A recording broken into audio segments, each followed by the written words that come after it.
Ang Senado dapat bantay ng bayan. Pero paano kung ang mga bantay, sila mismo may pinakamahahabang anin? Isa-isahin natin. Si Alan Peter Cayetano, chairman ng PHISGUC noong 2019 SEA Games.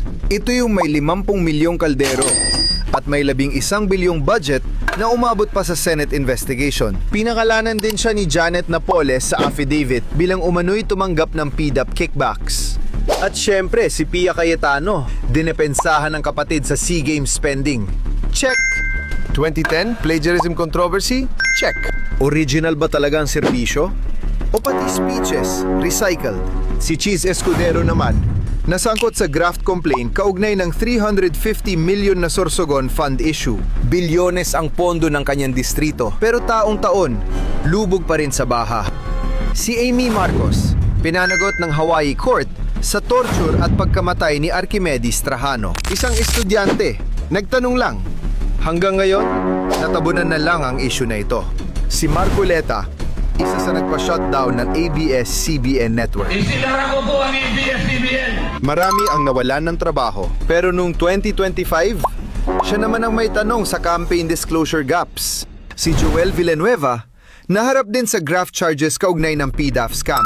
At pagdating ng 2025, lumitaw ulit ang pangalan sa flood control insertions. Si Bongo, matagal ng anino ni Duterte. Nadikit ang pangalan sa frigate acquisition controversy at sa Pharmaly scandal. Pandemic na nga, may negosyo pa. Si Bato de la Rosa, dating PNP chief. Ngayon, iniimbestigahan ng ICC kasama si Duterte. Hindi ako robot. Robin Padilla, may conviction sa illegal possession of firearms noong 1994.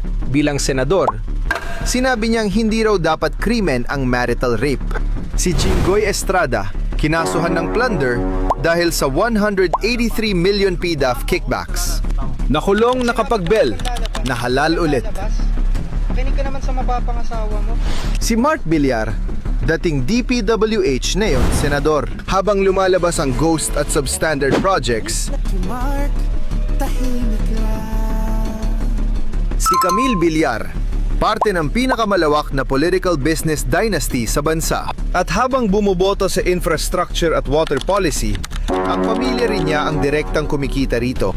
Si Laurel Legarda, nadikit din sa PDAF scam allegations. Tapos ang talento niya ngayon ang laging mapunta sa panig ng mananalo. Ito ang Senate Majority, mga taong paulit-ulit na inuugnay sa kontrobersya. Pero paulit-ulit din nakakabalik sa pwesto. Hindi ito tungkol sa partido. Accountability ito. Habang abala sila sa politika, tao ang nagbabayad.